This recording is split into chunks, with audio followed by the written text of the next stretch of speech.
안녕하세요. 저는 올해 30대 초반이 된 여자입니다. 사연을 들으면서 저도 여러분들에게 전해드리고 싶은 제 이야기가 있는데요. 제 이야기를 들으시고 역시 가족이라고 하더라도 사람 함부로 믿는 거 아니라는 거 알아주셨으면 합니다. 저는 살아오면서 많은 사람들한테 배신을 당하고 힘들게 살아왔어요. 그런데 이런 저보다 더 힘들게 평생을 살아왔던 사람이 있습니다. 바로 저희 어머니예요. 저는 외동딸로 자라왔고 집에는 저와 어머니, 아버지 이렇게 셋이서 살고 있었습니다. 제가 많이 어렸을 때는 기억이 나진 않지만 점점 크고 머리가 자라다 보니 생각이란 걸 하더라고요. 다른 집들과 우리 집은 많이 다르다는 것을 깨달았습니다. 어머니의 온몸에는 항상 멍투성이로 가득했고 집안은 난장판이었죠. 초등학교 고학년이 되었을 때 저는 알 수 있었습니다. 어머니가 아버지로부터 가정폭력을 당하며 살고 있다는 사실을요. 초등학생 때보다 더 어렸을 때는 어머니가 힘든 내색을 전혀 하지 않으셨고 제 앞에는 항상 웃으시며 행복한 모습만 보이셨기 때문에 알 수 없었어요. 그리고 아버지는 저와 거의 마주치지 않았기에 친하지 않았죠. 항상 아버지는 새벽 늦게 집에 들어오셔서는 어머니와 거실에서 한바탕 싸우셨습니다. 저는 방 안에서 자고 있고요. 싸웠다기보다는 일방적으로 맞으셨습니다. 그런데 소리 한번 지르지 않으셨고 반항 한번 하지 않았죠. 그때 제가 가정폭력을 눈치채지 못한 건 아마 어머니가 아무 소리를 지르시지 않았기 때문인 것 같아요. 그때는 새벽 늦은 시간이라 제가 자고 있었거든요. 아버지는 항상 어머니에게 화풀이를 하셨고 어머니는 묵묵히 받아들이셨죠. 그런데 여기서 끝이 아닙니다. 아버지는 폭력만 하신 건이 아니었어요. 도박에 빚도 산더미처럼 쌓여 있었고 여자 문제까지 최악의 남편이었습니다. 밤에는 항상 아버지가 밖에 나가셔서 저는 아버지를 마주칠 일이 없었어요. 그리고 제가 학교를 마치고 집에 돌아오면 아버지는 안 계셨죠. 어머니는 항상 제가 학교를 갈 때 일을 하러 나가셨습니다. 아마 아버지가 쌓아둔 빚을 갚으러 가기 위해서였겠죠. 어렸을 때부터 아버지의 사랑을 안 받고 자라서 아버지에 대한 애틋함은 없어진 지 오래였지만 어머니는 항상 저를 아껴주시고 헌신해 주었습니다. 그래서 어머니가 고생하는 모습을 보기 싫었어요. 어릴 때는 알지 못했지만 시간이 지날수록 저희 집 가정환경에 대해 눈치를 채게 되었고 당장 어머니를 데리고 이 집에서 나가고 싶었습니다. 그리고 중학생이 되었어요. 제가 중학생이 되니 이제 말도 또박또박 할 수 있고 제 의사를 표현할 수 있게 되었습니다. 그날은 제가 머리가 너무 아파서 학교를 조퇴하고 집에 있었어요. 그런데 집에는 아무도 없더라고요. 아버지가 있어야 해서 어색할까봐 걱정이 되었는데 안 계셔서 다행이라고 생각하며 쉬고 있었습니다. 그런데 한 30분 정도 지나니 집 현관문을 누군가 두드리더군요. 똑똑똑 하면서 말이죠. 집에는 저밖에 없었고 아무도 찾아올 사람이 없습니다. 어머니나 아버지였으면 당연히 문을 열고 들어왔겠죠. 그런데 낯선 사람의 방문에 저는 많이 놀라 있었습니다. 제가 몇 분 동안 문을 열어주지 않으니 현관문 밖에 있던 사람이 말을 하더라고요. 여보, 나 왔다니까? 그 사람은 여자였어요. 콧소리로 잔뜩 애교를 부리면서 문을 열어달라고 하더라고요. 집을 잘못 찾은 건가 싶어 문을 열고 제대로 알려주기 위해 문을 열었죠. 그런데 현관문을 열고 얼굴을 보는 순간 저는 말을 잇지 못하였습니다. 바로 그 여자는 제 어머니의 언니였거든요. 이모였습니다. 너무 당황스러워서 아무 말도 못하고 있으니 이모가 저에게 어머 수진아, 너가 왜 이 시간에 집에 있어? 아빠는? 이라고 했고 그때 계단으로 아버지가 올라왔습니다.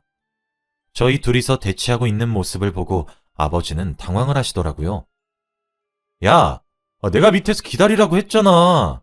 라고 하시면서 이모를 나무랐죠. 저는 상황 파악이 되지 않았습니다. 왜 이모가 아버지한테 여보라고 부르는지, 그리고 둘이서 왜 빈집에서 만나는지 알 수 없었죠. 그런데 저는 이모가 한 말을 듣고 한 번에 상황 파악이 되었습니다. 오늘 나 만난 거 네 엄마한테 말하면 안 된다. 라고 했거든요. 둘의 관계를 숨기면서까지 만나야 하는 건 좋지 않은 관계라고 생각했습니다. 그런데 그 둘은 건물에서 나가지 않았고 당당히 저희 집으로 들어왔어요. 이모는 저에게 이왕 들킨 거 너랑 우리만의 비밀이다? 라고 하면서 저희 집으로 들어와 아버지와 히히덕거리며 어머니가 누워있어야 할 안방으로 아버지와 함께 손을 잡고 들어갔습니다. 저는 그날 아버지한테 엄청난 실망을 했어요. 어떻게 다른 사람도 아니고 자기 아내의 친언니와 불건전한 관계를 맺을 수 있는 건가요? 어머니는 자신의 친언니를 굉장히 아끼고 잘 따라요. 정말 착한 동생입니다. 그런데 자신의 언니가 자신의 남편이랑 이러고 있다는 걸 알면 엄마가 얼마나 상처받을까요? 저는 눈앞에 어머니가 아른거렸고 그 둘을 보고만 있을 수 없었습니다. 안방문을 확 열고 침대 위에 뒹굴고 있는 이모의 머리채를 잡아버렸어요. 그리고 집에서 끌고 나왔습니다. 아버지는 저를 말리셨지만 저는 눈에 뵈는 게 없었어요. 어머니가 너무 불쌍하고 안타까웠거든요. 남편한테 배신당한 것으로도 모자라서 자신의 친언니한테까지 배신을 당하면 억장이 무너질 것 같았습니다. 이모도 저에게 미쳤냐고 땡깡을 부렸지만 저는 어머니 대신에 복수한다는 셈치고 할 말을 다 했어요. 이모를 집 밖으로 쫓아내고 다시는 오지 말라고 했습니다. 난 당신 친동생의 딸이니 우리 아빠랑 바람 피우는 건 용서하지 못한다고 말이죠. 한 번만 더 걸리면 엄마한테 이른다고 했습니다. 이모는 당황을 하며 결국 집에서 나갔고 저는 집에 들어가자마자 아버지에게 뺨을 맞았습니다. 버르장머리가 없는 천박한 여자란 소리를 들으면서 말이죠. 처음으로 아버지에게 뺨을 맞고 눈물이 멈추지 않더라고요. 이런 사람을 친아빠라고 생각한 제 자신이 너무 한심했습니다. 그리고 아버지는 제 뺨을 때리고 막말을 내뱉으신 뒤에 집 밖을 급히 뛰쳐나갔어요. 아마 이모를 찾으러 갔겠죠. 저는 그 자리에 주저앉아 펑펑 울었습니다. 뺨이 너무 아프고 이 상황이 슬프고 억울한 것보다 저희 어머니가 너무 불쌍해서 울었어요. 도대체 어머니는 전생에 무슨 죄를 지었길래 이런 일을 겪으면서 살아야 하나 했습니다. 아버지의 가정폭력과 친언니와 남편의 불륜, 그리고 산더미처럼 쌓인 빚까지 말이죠. 그때 저는 한창 사춘기였고 처음 본 아버지의 모습에 그날 일을 잊을 수 없습니다. 몇십 년이 지난 지금까지 생생하게 기억이 나요. 아버지는 나가셔서 돌아오지 않으셨습니다. 저녁이 되어서 어머니가 집으로 퇴근을 했는데 표정이 좋지 않아 보였어요. 제가 집에서 어머니를 맞이했는데 원래라면 해맑게 퇴근하셔서는 기분 좋은 목소리로 저에게 오늘 뭘 했는지 조잘조잘 물어보시던 어머니가 그날은 한마디도 하지 않으셨고 땅만 쳐다보시더라고요. 그때 직감했습니다. 어머니가 이 일을 다 알고 있다는 사실을요. 저는 아무 말 없이 어머니에게 다가가서 안겼어요. 그리고 등을 토닥토닥 두드려 주었습니다. 제가 그렇게 하니 어머니는 펑펑 우시더라고요. 너무 힘들고 지친다고 하면서 말이죠. 그날 저희는 대화는 나누지 않았지만 그래도 감정은 통한 것 같아요. 당장 이 집에서 나가자고 말이죠. 어머니는 항상 다른 사람들한테 당하면서 살아왔고 결국 남편과 가족을 잃었어요. 어머니 옆에는 이제 저밖에 없었고 저는 그날 이후로 어머니를 꼭 행복하게 해주겠다고 다짐했습니다. 우선 집을 나갔어요. 어머니가 모아둔 적은 돈으로 집에서 최대한 멀리 떨어진 곳으로 도망쳤습니다. 집은 작고 초라했지만 저번에 살던 집보다 훨씬 평온했고 행복했어요. 저는 중학교를 중퇴하고 일을 하고 싶었지만 어머니가 극구 반대하셨습니다. 무조건 졸업은 하라고 하셨죠. 어머니는 제 의견에 대해서 한 번도 안 된다고 말씀하신 적이 없었는데 그때 처음으로 저에게 단호하셨어요. 무조건 고등학교까지는 졸업하라고 하셨습니다. 자신이 어떻게든 돈은 벌 테니까 너는 돈 걱정하지 말고 하고 싶은 공부 다 하라고 하셨어요. 어머니의 단호함에 놀라서 알겠다고 했고 정말 어머니는 제가 하고 싶은 공부 다 하게 해주셨습니다. 저는 머리가 남들보다 좋은 편이었어서 학원을 다니거나 하진 않았지만 저희 형편에는 문제집 하나 사는 것도 빠듯했어요.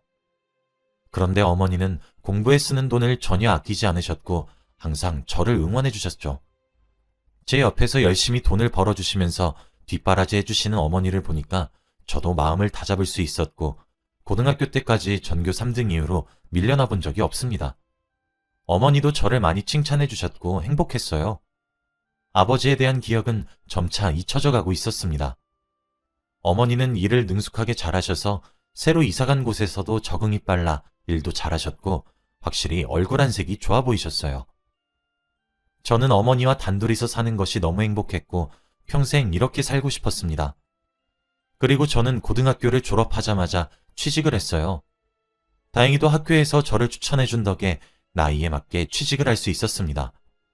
어머니도 너무 축하해 주셨고 이제 저까지 돈을 버니까 마음에 여유가 생겼어요. 저도 직장에서 자리를 얼추 잡아갔네요. 어머니와 저는 둘 다 각자의 직장에서 정직원이 되었습니다. 어머니의 회사는 작은 공장이었지만 어머니 스스로 큰 만족을 하는 회사였고 저는 보험회사에서 일을 하고 있었기에 굉장히 만족했어요. 어머니와 저 단 둘이서 먹고 살기에는 적당한 급여를 받았거든요. 그렇게 저는 20대 후반이 되었습니다. 그동안 아버지에게서 단 한 번의 연락도 없었고 찾아온 적도 없어요. 저희도 찾을 생각을 전혀 하지 않았고요. 정말 행복했고 사는 것이 어떤 것인지 배울 수 있었습니다. 어머니와 단둘이서 평생 살고 싶었지만 어머니는 저와 같은 마음이 아닌 것 같더라고요. 저보고 얼른 결혼을 하라고 했습니다. 사실 그때 만나던 남자친구가 있긴 했지만 저는 결혼 생각이 딱히 없었어요. 어머니와 단둘이서 지내는 게 남자친구와 사는 것보다 행복할 것 같았습니다. 그때 저와 남자친구는 만난 지 오래된 편이어서 자연스럽게 이 사람과 결혼을 할 것 같았어요. 그리고 양가 부모님도 서로를 다 아시고요. 그런데 어느 날 제가 회사에서 일을 하고 있는데 남자친구에게서 전화가 오더라고요. 원래 일을 할 때 전화를 하는 사람이 아니었기에 그 전화가 왠지 다급하다고 느꼈습니다. 전화를 받으니 역시나 급한 상황이더라고요. 혜선아, 어떡해? 지금 아버지가 교통사고를 냈다고 하는데 보험 처리를 해야 된다고 하셔서 연락했어. 너 보험사에서 일하잖아. 혹시 지금 여기로 와줄 수 있어? 남자친구 아버지가 교통사고를 냈는데 사람을 쳤다고 합니다. 그래서 보험 처리에 대해 잘 알지 못해서 저에게 도움을 청하기 위해 전화를 걸었더라고요. 저는 걱정스러운 마음에 조금만 기다리라고 하고 바로 그 사고 현장으로 갔습니다. 그런데 사고가 조금 크게 났는지 구급차도 있었고 경찰에다가 아주 많은 사람들이 있었어요. 그때 마침 구급차로 실려가던 사람을 보았는데 저는 충격을 받고 말았습니다. 바로 제 어머니였거든요. 어머니는 충격적인 모습으로 구급차에 실어졌고 저는 상황 파악이 되지 않아서 아무 경찰을 붙잡고 이게 무슨 일이냐고 물었습니다. 그런데 생과계로 사고가 크게 났더라고요. 남자친구 아버지가 횡단보도를 건너고 있던 저희 어머니를 미처 보지 못했고 결국 사고가 났다고 합니다. 그런데 자동차 바퀴 하나가 어머니 다리 위를 지나갔다는 거예요. 너무 무섭고 당황스러워서 어떤 말을 해야 할지 모르겠었습니다. 그리고 하필 어머니를 사고 낸 사람이 남자친구 아버지라뇨. 어떻게 이런 우연이 있습니까? 남자친구는 저를 보자마자 이제 살았다고 당연히 제가 자신들의 편이 되어줄 거라고 생각했나 봐요. 그러면서 아버지가 차로 친 사람이 저희 어머니인 줄 모르고 막말을 뱉더군요. 혜선아, 아니 우리 아버지가 그러는데 그 아줌마가 일부러 보험금 받으려고 차에 부딪힌 거라는데? 일부러 합의금 받으려고 그랬대. 이거 어떻게 해야 돼? 난 절대 돈 한 푼도 그 사람한테 주면 안 된다고 생각해. 아주 개념 없는 아줌마야, 그치? 저는 한마디도 할 수 없었고 바로 옆에서 저희 어머니에 대한 이야기라는 걸 들으니까 화가 미친 듯이 나더군요. 우선 저는 그 뒤로 한마디도 하지 않았고 남자친구 아버지와 남자친구를 데리고 병원으로 갔어요. 어머니는 엑스레이도 찍고 검사를 받으면서 입원 수속을 진행하였고 그 과정에서 남자친구는 그 아줌마의 딸이 저라는 사실을 알게 되었죠. 수술은 내일 하기로 했고 우선 중환자실에서 지내기로 했습니다. 그런데 당연히 병실로 옮기고 오셔서 사과를 하실 줄 알았어요. 정말 죄송하다고 병원비 다 지불하겠다고 하면서 말이죠. 그런데 어머니가 중환자실에 있다가 다음날 수술을 하고 일반 병동으로 옮기실 때까지 그 두 사람은 오지 않았어요. 남자친구는 저에게 연락도 없었습니다.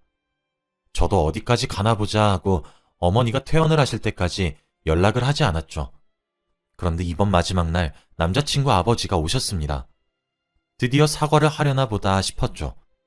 그런데 대뜸 남자친구 아버지는 저희 어머니를 보자마자 제 아들과 그쪽 따님분이 연애를 하는 사이더라고요. 사돈이 될 수 있는 사이인데 좋게 넘어가는 건 어떠신지요? 저희가 병원비를 드릴 돈이 없어서 이걸 사왔습니다. 라고 하시면서 바카스 한 박스를 주시는 게 아니겠습니까?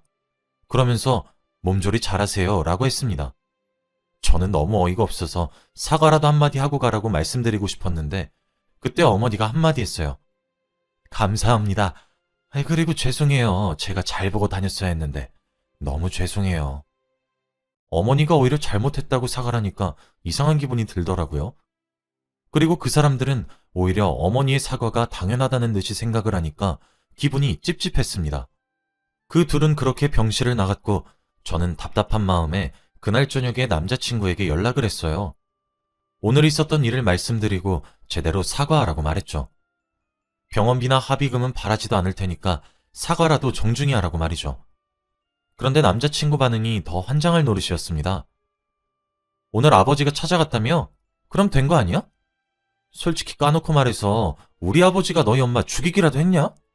그런 심각한 일도 아닌데 왜 이렇게 사과하라고 독촉하는 거야? 차라리 합의금이랑 병원비 줄 테니까 이런 얘기 하지 말자. 어떻게 이런 막말을 할 수 있죠? 제가 알던 사람과 너무 달라서 저도 모르게 당황했습니다. 남자친구는 저에게 상황 다시 정리되면 연락할게. 그동안 우리 시간 좀 갖자. 라고 하면서 연락을 끊었어요. 저는 화를 참을 수 없었고 어머니한테 가서 화를 냈습니다. 엄마는 속도 없어? 지금 누가 봐도 상대방이 잘못한 건데 사과 한마디도 없잖아. 그런데 거기다가 대고 오히려 미안하다고 죄송하다고 사과하는 건 뭐야? 사과를 안 받을 거면 돈이라도 받던가. 엄마가 신고하면 합의금이라도 받을 텐데 왜 그런 것도 안 해? 난 엄마가 너무 안타깝고 불쌍해. 저는 어머니에게 큰 소리를 하고 말았고 어머니는 저에게 아무 말도 하지 않으셨습니다.